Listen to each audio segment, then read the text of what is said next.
Okay, this is September. Halloween is coming and everyone is so excited. And they're saying, oh, we love bats. They're so cool. Well, let me tell you, they are not. When you have 1,500 of them in the 5 attics in your house, they are not cute. I have a story for you.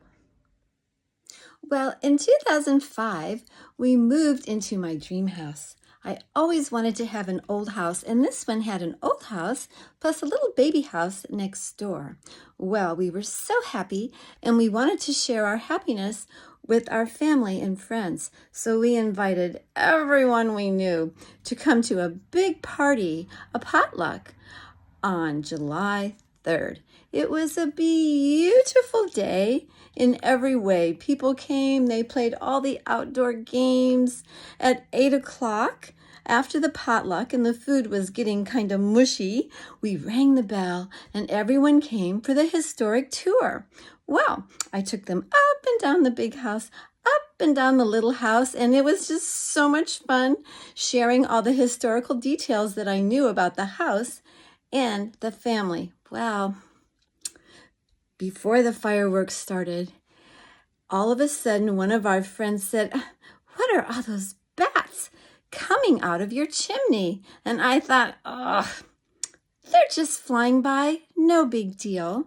But then, well, I mentioned that after our big party, someone noticed a whole bunch of bats coming out of our chimney, and I insisted they were just flying by. But then, soon after, we had visitors from above. It seemed like one a day for a while. I'd be getting ready to go somewhere, and I'd have to stop and do my bat removal project. Mike is terrified of birds. He has bird phobia, so it was up to me. I just put it out of my head. So I'd see a bird, I'd smack it down because they like to swoop. So when you get them down, you shove a Crystal Gale album underneath them and plop a net on top. And then you carry it, squirming with their little beep beep sounds, out to the yard, way beyond. They're gone, you think. And then one day, it beat me back to the house. So then we had to take action and look for an exterminator.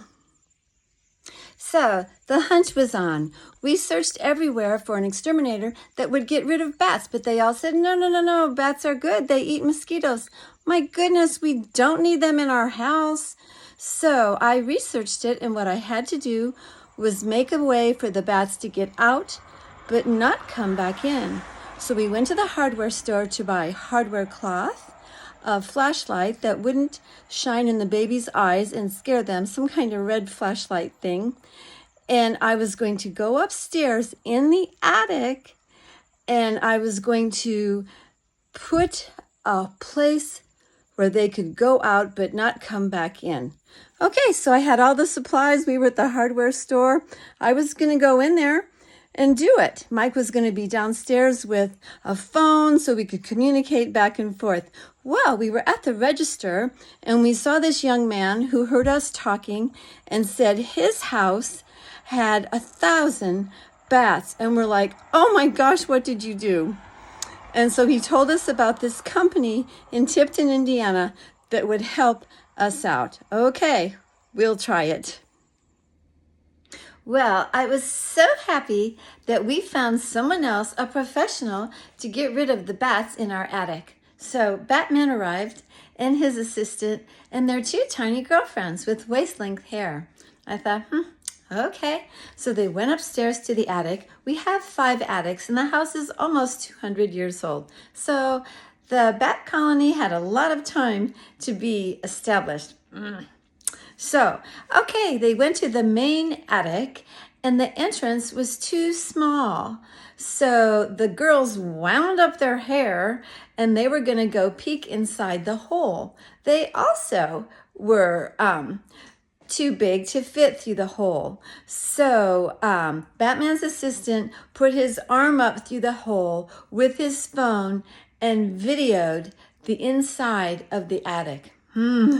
Well, we were so shocked when he said, you don't have like the 12 bats that I expected, but approximately 1,500 Oh my goodness, we were like the Keystone Cops. He said we had to put everything in the 2 rooms upstairs into the other half of the upstairs. So we ran around taking furniture, everything we could grab until the rooms were empty. This took quite some time because I am quite the collector. So anyway, as soon as they said that, they said, now you got to get out of here because we're going to cordon off the walls with plastic and get those bats out of there. In order to do that, they had to completely gut the upstairs.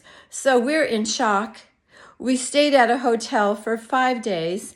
And then when we came back, we couldn't lift the plastic or go in the upstairs because there were still bats left over.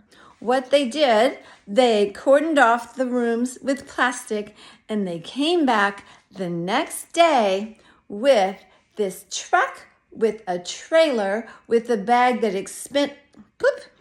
extended up to 30 feet in diameter with a chute. So the fun begins. Okay, this big ordeal started July 3rd, 2005, and it kind of continued until Halloween of that year. Sure, they came with their machinery and they had that tube stuck up into the attic cavity. About 150 bats didn't go down through the chute, so it was Batman, his assistant, and their 2 girlfriends that had to fight them off.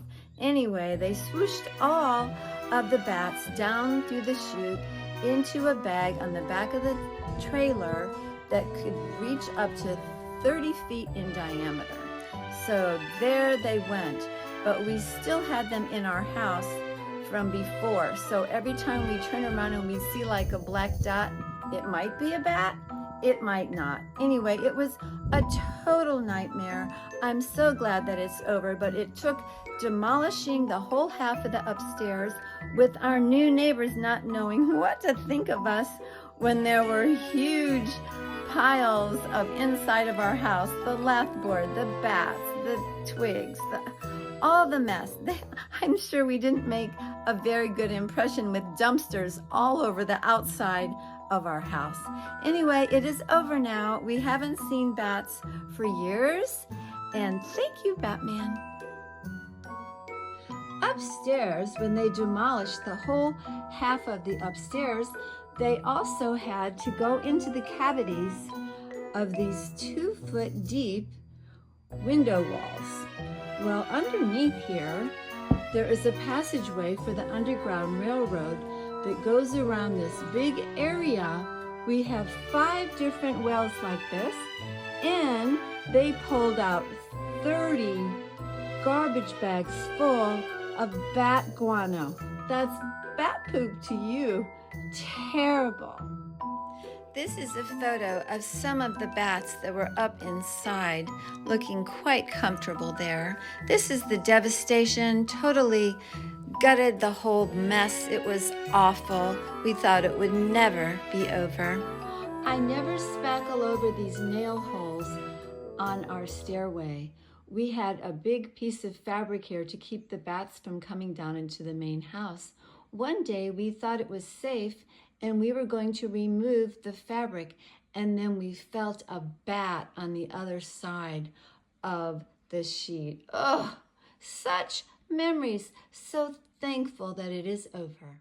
Well, here is our house now, bat free. Thank goodness.